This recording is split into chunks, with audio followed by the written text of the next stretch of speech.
Hello everybody and welcome back to another video for the day. We're going back into r/EntitledPeople because, the story format stuff does happen to be liked by peoples, and also I need to re-record some older videos. The audio's kind of messed up, so, hi, I hope this is coming through alright. Enjoy, guys! So if you want to be absolutely amazing, see more videos like this, and just overall show your support, like the video, leave a comment down below to start up them wholesome internet discussions, and if you guys have not already, subscribe. My friend offered to buy my house for $1. Sorry in advance for the long post, not sure if it fits this subreddit, so I'm sorry if it doesn't, just seriously needed to vent. Some backstory, I, 31F, grew up very poor. I don't remember it well, but at one point, my parents and I were the only ones able to afford beans and rice.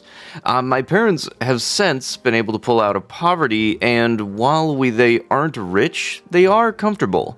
And I have used a lot of what I experienced as a kid as motivation to be super careful with my money. I got a job in high school, worked odd jobs on the side, and saved up every penny, rode my bike everywhere instead of driving and paying for gas, and by the time I moved out of my parents' place, I had a little over $17K in my savings. I don't have that much tucked away anymore, but I have investments and emergency funds to take my family's finances incredibly seriously, as I never want my children to experience what I did as a kid. Mine and my husband's finance choices afforded us the opportunity to purchase a home in the beginning of 2015, which we bought 50-50 with his mother. He paid his half up front, and I made a large down payment, and his mother covered the rest with an escrow agreement that I would pay off that she had purchased. I have since completely paid off my half, and the house is fully owned by myself and my husband. It's a 4-bedroom, 1 and 1/2 bath, 2-story home with a finished basement, and attached 2-car garage on a double lot. We got the house for an absolute steal at only $118K, for sale by owners. Since purchasing, we have installed a fence, updated the oven, washer and dryer, a water heater, furnace, and paid for the materials to have all of the interior rooms painted. The only updates it needs are purely cosmetic, as the exterior paint is an ugly brownish pink color. We have yet started repainting it and need to finish. The hardwood floors have some distortion due to it being over 100 years old, and us having dogs when we lived there. And the bathroom could use an update, but structurally speaking, it doesn't need one. Needless to say, on a scale from 1 to 5, with 1 being tear down the house and start over, and 5 being it's ready to put up on the market and sell for $300K today, the house is sitting at a 3.5 to 4. Backstory complete. Let's get into one of my biggest headaches of the past 4 years. I have a friend, let's call her Carly, F27, who had incredibly similar experiences to me growing up, but struggles with finances and has never seemed to get the hang of keeping any sort of savings over $50 at a time. I'm not sure if it is a lack of control or that she's simply too focused on the moment when she gets paid and doesn't think to look into the long term. But she consistently makes her lack of funds everyone else's problem. I don't blame her for having issues with money, as learning to create a budget isn't exactly taught in school, and it took me years to learn to find a healthy balance. And the freedom of being able to buy whatever you want with no restrictions is super tempting. But at some point you have to learn to take responsibility. During the course of our friendship, I have helped her build countless budgets based off of my own. I made roughly the same amount of money as her, but each time they failed for whatever reason. We tried different ways to trick her brain into realizing that money sitting in her account wasn't to be touched, as everything needed to be used for bills, etc. And each time she would wind up using every penny. It finally came to the point where I refused to help her with her budget anymore. Because she never listens to my advice, and when I pointed out the easiest and fastest method to get her spending under control was to get a payee, she said she didn't need to be treated like a child who receives an allowance. Fair enough, I washed my hands off that topic. Carly moved out of her mom's house a little over 6 years ago and into a mutual friend's place. Let's call her Tia, F27. As far as I've been told by Tia, Carly paid little to nothing for rent, even though they both worked at the same company and made close to the same salary. Carly's living space was an absolute disaster. She moved into the basement, and it was lucky if there was even a walkway to get to the washer and dryer. She constantly asked me to come over to help her clean and organize her space, and because I'm a people pleaser, I would always agree. Each time, we would make significant progress, but then, by the next week, when I would come over to help again, it was as if a tornado had gone through her space in the course of a week. I have no idea how she was able to fit so much stuff into that tiny space. She would never clean up her own, or make any sort of effort to put anything away, and would always wait for me to come over. And if anyone were to come down and watch us, it was always me cleaning or organizing while she sat back and dictated where everything went. Getting her to donate or throw things away was like pulling teeth, as somehow even the smallest piece of scrap paper had some sort of sentimental value. After a little over a year of them living together, Tia couldn't handle it anymore and asked Carly to find some other living situation. She wasn't going to throw her onto the street, but she literally couldn't live with Carly any longer. There were a lot of other things that built up that caused this, but I won't go into detail there. It just so happened that my husband and I had purchased a second home around this time. What we had owed on the first was paid off, and my husband had come into an inheritance. And we were able to look for our forever home that better fit our wants and needs. The best part is, for us, that the new house was literally a 5-minute drive from the old house. And we had yet to decide whether we wanted to sell or rent our first house when Carly approached us with the offer of renting it from us. She and 2 other friends were looking to move in together, and with the house being as big as it was, there was plenty of space for all of them to have their own room and privacy. Since we hadn't decided if we wanted to sell, and that there were 3 renters already lined up, we decided to use it as a means of passive income to invest in our future, and then down the road we could revisit whether or not we wanted to sell it or keep it as a rental. The red flag that I didn't initially pick up on was that Carly was already referring to the house as her house to the 2 potential roommates even before moving in or signing a lease. So, by the time it came to all of them moving in, Carly had driven the other 2 girls to backing out. The way that I had written the original lease agreement was that the rent was flexible depending on how many tenants were there. So, for 3 of them, they would only be paying $750 total per month, and if only 1 person was renting, it would be $400 a month. In this area, you can expect to rent a bedroom for $400, so this was a crazy good deal, as we didn't really need the money, and it was mainly a pay to insurance, power, heat, and property taxes. In the 4 years that Carly has lived in the house, rent has gone up 4 times.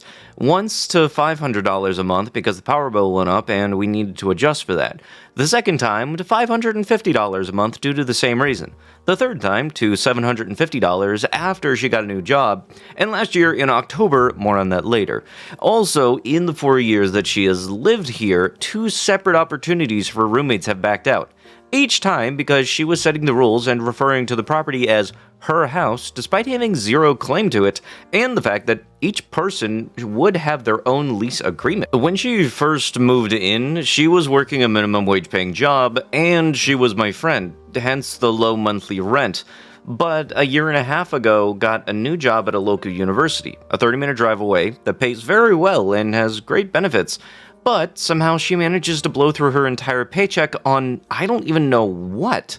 Also, during the course of these past 4 years, she wound up owing me $750 in back rent, as she repeatedly was unable to pay me a full monthly amount due to repeated miscalculations in her budget and overspending on garbage, which she then stuffed into mine and my husband's property. My husband and I realized that after a couple of years of being landlords, that we weren't cut out for it. We have too much on our own plates and have no time for upkeep. And Carly wasn't holding her end of the rental agreement as she had signed. And we talked about it and settled on the decision to sell, but we of course didn't want to throw Carly onto the street and informed her of our plan. She proposed to buy it from us and started going through the route of getting a loan. During this process, she realized that the house wasn't what she had wanted. She wanted land, and that the house itself was far too big for her. She told us and we understood, and I even helped drive her to meet with realtors so that she could check out other options and buy houses elsewhere. But each one fell through as she discovered that she wasn't going to get a new homeowner's discount or bargain with any loans that she looked at, and all of the loans required a minimum of a 10% down payment, which she of course did not have. This is where the entitlement starts. Carly wasn't going to be able to buy a home, at least not the home that she wanted, and settled to buy our house. We had briefly talked at the very beginning of her tenancy that we may consider a rent-to-own situation, but no agreement had been made. No sale price had been decided, no appraisals or property inspections completed. Nothing had been signed, and it was simply a comment that we had made in passing, and that we chatted about later. Again, in passing. She took it as a gospel truth and said that if she had bought the house, that she expected the 2.5 years of rent that she had paid us to be comped off of the total sale of the house. I reminded her that we never signed anything about a rent to own and informed her that that wasn't how that was going to work. Her next tactic was to try to suggest that we quitclaim deed the property to her. Again, without her paying us anything additional to the 2.5 years worth of rent that she had already paid us. How this works is that whoever owns the property grants the title/deed to whoever they are giving it to, and it's generally a lot faster and cheaper than going through the process of buying a house. But there is still generally something paid to the property when the title is transferred. At this point, she had only paid about $10,000 in rent, more than of which is paying for utilities that we had covered instead of having her pay for the property taxes. And she was making it sound as if she wasn't going to give us anything beyond that. I again told her that this would not be a viable option. The house was in great condition, and even with the exterior paint and repairs, the floors and the bathroom was worth at least what we had paid for it, $118K. She tried to spin it that she was doing us a favor by taking it off of our hands, as I had expressed to her that we were tired of being landlords and it was more of an effort than we had time for. Her last attempt was buying the house on her own was to offer me $1. That's right, a single dollar. I will admit, I don't know if this was a failed joke attempt on her part, but it certainly fell flat and I was so mad I was shaking, though I laughed it off. Side note, during this time that she has lived in the house, my husband and I have some stuff stored in the garage, as Carly parked on the street due to convenience, and she suggested on multiple occasions that she start charging us rent for storing things in our own house when none of it was in her way whatsoever, and we had already made it clear that if she purchased the house that we would remove all of our property. At the end of 2022, Carly started dating Reggie, 28M. They were long distance and would take turns visiting each other, and Carly made the comment to Reggie that they were looking to sell the house, and we threw out a couple of numbers. Very lowest being $100K, but said that we, of course, would have to have an appraisal and look at market value, etc. He offered to buy it from us, and that he would start the process in March/April of 2023. I was relieved. My husband was relieved. Carly was relieved. Everything was looking great. Some information about Reggie at the time. He is a retired Marine. He gets a monthly check from the government for close to $2,000 on top of his well-paying job. I'm guessing based on what Carly had told me, but at the time he made this offer, he was probably making between $4,500 and $5,000 a month. When March/April came around, Carly and Reggie informed us that he would not be able to afford paying both his rent where he lived and a monthly mortgage payment, and wouldn't be able to start the purchase process then.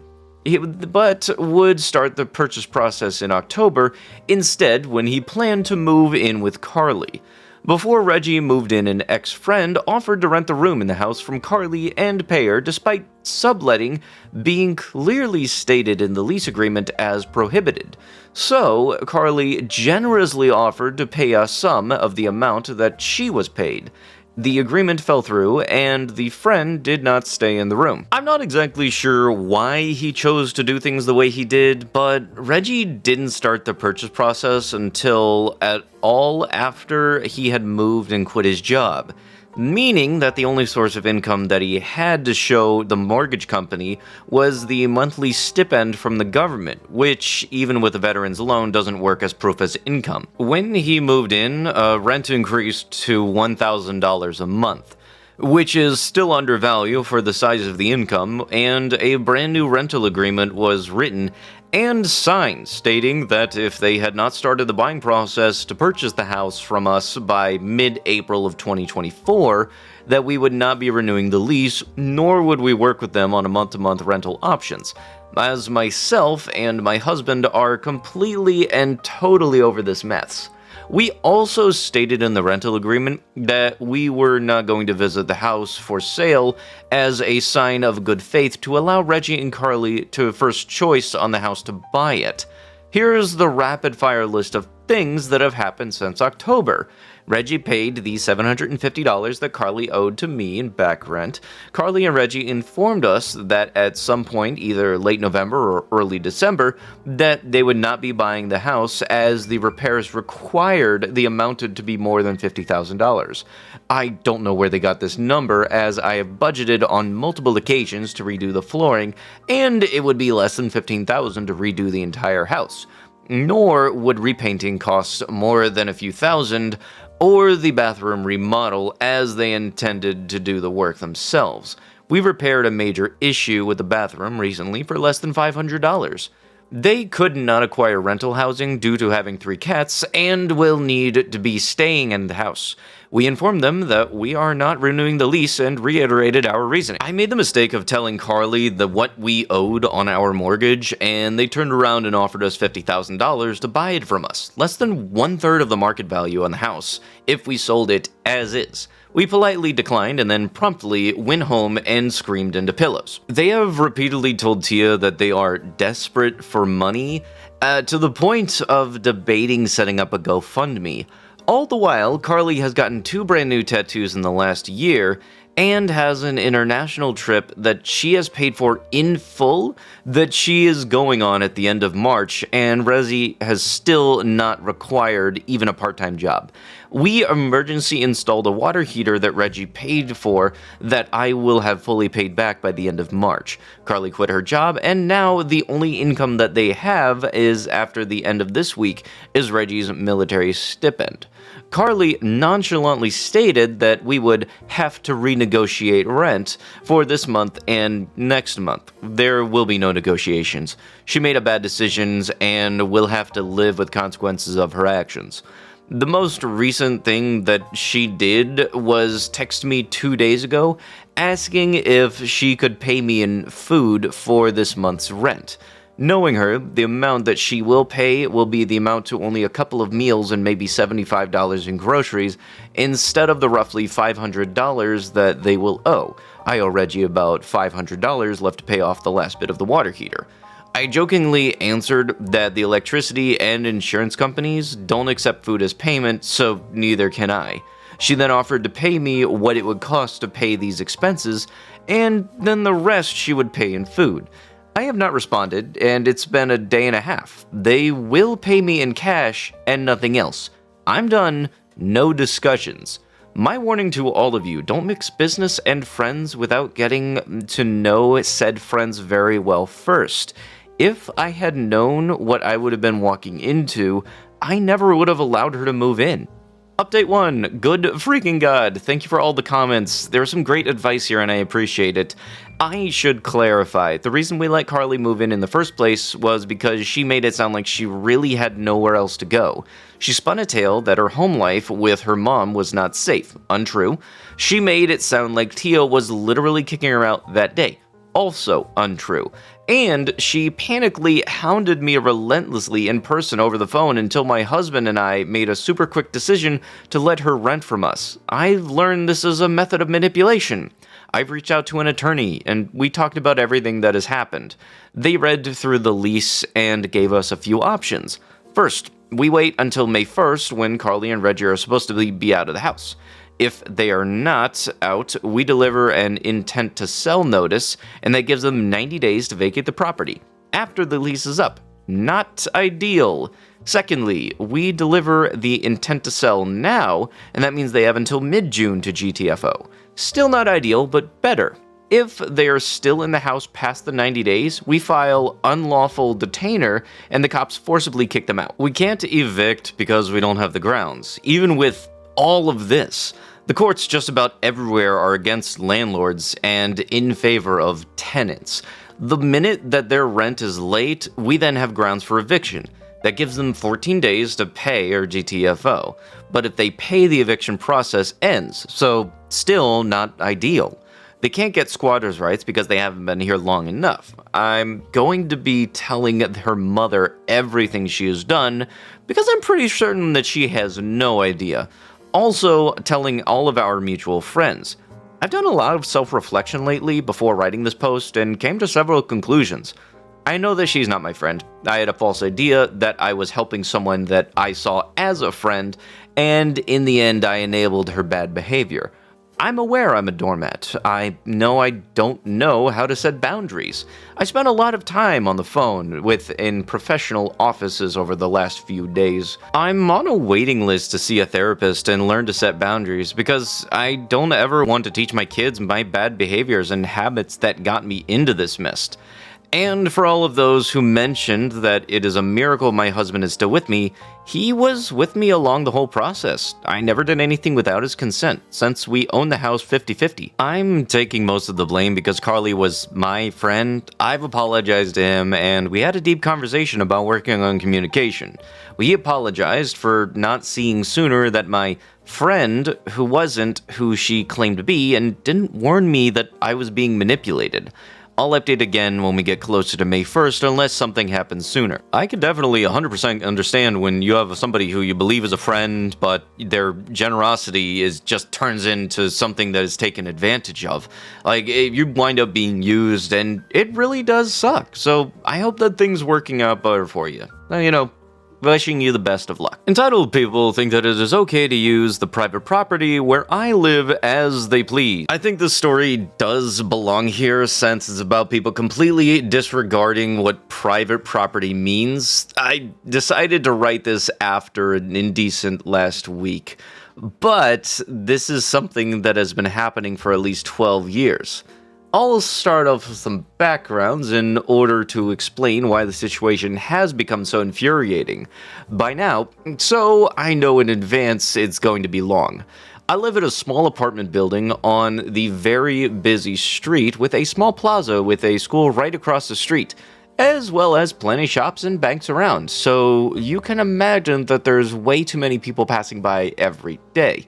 Almost all apartment buildings have either main entrances right of the sidewalk, but in our case it's different. In order for us to get to the building entrance, you enter a short and tiny path, a few steps long, which has a staircase to the basement on the left side and a few steps going to the right side. So you go up the steps where there is a little open space with the building door. This path is obviously part of the private property that comes with the building, and it's obvious from the fact that it is between the building and the adjacent place of land that it is not part of the public sidewalk. This, however, has not stopped people from using this open space as they please. or as if they own everything here and can do whatever they want. The thing is, all residents here are also owners of the respective apartments that they live in, just like the apartment I live in is owned by my family, and have been living there for the last 17 years. So you can imagine that by now, they are all sick of this type of situation because it is their own actual property. The most common occurrence was people using the left staircase, the one leading to the basement, as their personal toilet. They'd literally take a short detour from the sidewalk into our private property, go down the stairs, and do their business. Until a few years ago, when we installed metal gates to block access to the basement, this was an almost daily event. I mean, there is a pizza place right across the street, a coffee shop right next to the path entrance, and a few other coffee shops around the area. But I'm guessing people preferred our basement because it was free. I'd hear stories from my mom who would happen to be present when random pedestrians thought of using our basement, and she'd tell me how she yelled at them. I only happened to run into one person, an old man, while he was doing his business, and I yelled at him saying, "Have you seen me come into your home to urinate? What gives you the right to do that in my home?" When he then replied, "I have a condition that requires me to visit the bathroom frequently," I said. If you need a bathroom, then there are so many places around here that actually have one. And if you need a free one, then go urinate on your own doorstep. Otherwise, don't bother leaving your home at all. People probably heard me all the way to the bus stop next block because I was getting stares when I got there. It could have also been the fact that I was furious and literally shaking. The other common occurrence was that young people using the area as a hangout spot and littering. Our apartment building has 3 apartments used as learning centers. One is for computers, so it gets mostly teenagers, and others 2 are for elementary school kids. The elementary school kids come and go with their parents, so we have no problem with them, but the teenagers are a different sort. Those would sometimes even use the inside of the building, talking and smoking and littering. Thankfully, this only lasted a short while because they get caught by my mother and her brother. I'm not talking about waiting around for a few minutes until your friends come downstairs so you can leave together. I'm talking about staying for over an hour, being loud, and throwing trash around. As if the teenagers were not enough, during the quarantine, our property would also be used as a hangout place for older ages as well.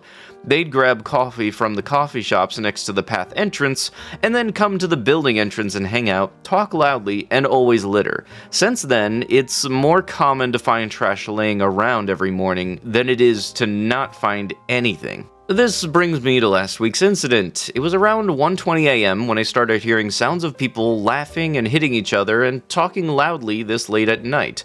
There's also a chance that they had come earlier, and that I had just not noticed. After so many years, it feels like white noise if it's below a certain noise level.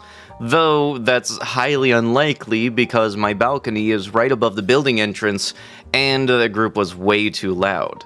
I live 3 floors above the ground. My balcony doors, which provide decent soundproofing, were closed. And those people still sounded like they were right next door. It's not like I was trying to sleep and they were disturbing the silence. I was just annoyed because it was really late at night and they had no business being there in the first place. So, after waiting 20 minutes to see if they would leave and hearing that they hadn't left, I stepped out of the balcony and observed whether I would need to intervene. Upon stepping outside, I saw a big group of boys, probably within the 15 to 20-year-old range, just being too loud and acting like they were at their own home. To be honest, I usually feel a little scared when it's just me against a big group, even from the safety of my home, so I didn't immediately say anything. And being on the 3rd floor, they never noticed me. I observed them for about 10 minutes in order to make sure that I needed to intervene and to gather enough courage to do so. Or rather, to gather enough anger so I would not care about being afraid. After observing them for those 10 minutes, I saw that they apparently had no intent on leaving or lowering the sound levels. They were also smoking and throwing their cigarettes on the ground, right in front of the building. One of them threw his lit cigarette in the vacant space of land next to ours, which has green plants. At that point, I was fuming. Enough was enough. We don't need a fire on top of everything, so I was waiting for a trigger to set me off. That was when I saw one of the boys, who had left a few minutes earlier, come back with a snack. A coffee shop next to the path entrance is open 24/7, tear off a piece of the packaging and throw it on the ground, take out the snack, and throw the rest of the packaging onto the ground. That was when I lost it and suddenly yelled in the middle of the night when none of them was expecting to hear a voice. "Is that how you throw trash around in your own home?" I swear, the look of shock and mid-terror as he looked up was so worth it. He started, "No, I'm throwing it away, I swear." I had no more patience and said, "You pick that up and throw that in the trash bin this very moment." Info, the trash bin is right at the path entrance, literally a few steps away from where he was standing. And all of you get up and get out of here. If you want to hang out, the plaza across the street is a fine spot. One of them tried giving me an attitude saying, "Or what, you'll call the police?"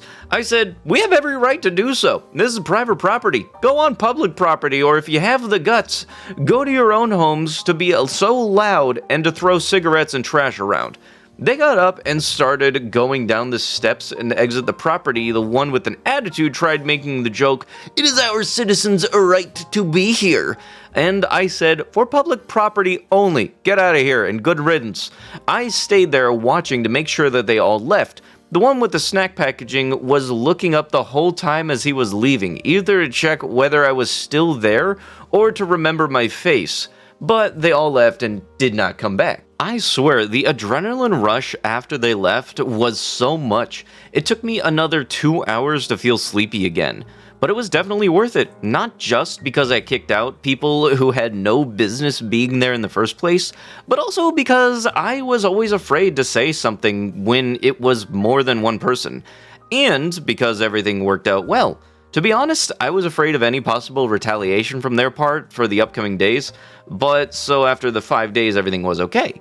Edit, for people who says to put gates up in the front, you are indeed absolutely right. It is something that the owners had previously discussed because the situation was too much. However, the cost was high and the owners were few, and there were still a couple of them who didn't want to pay their share, which means that the cost was even higher for those who wanted it. That was why we opted for at least blocking the entrance to the basement for sanitary purposes, and hopefully to eventually come to an agreement to put the gate up front.